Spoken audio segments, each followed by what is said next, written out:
Gade, ou se yon moun spesyal. Pa kwen nan mouve parol sosyete ap di sou do. Pa kwen nan moun kap denigre ou.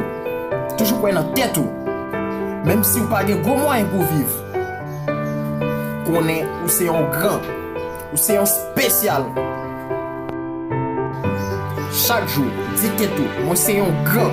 Mwen se yon spesyal. Toujou wè tet ou gran. Pa develope aucune mentalité ou what.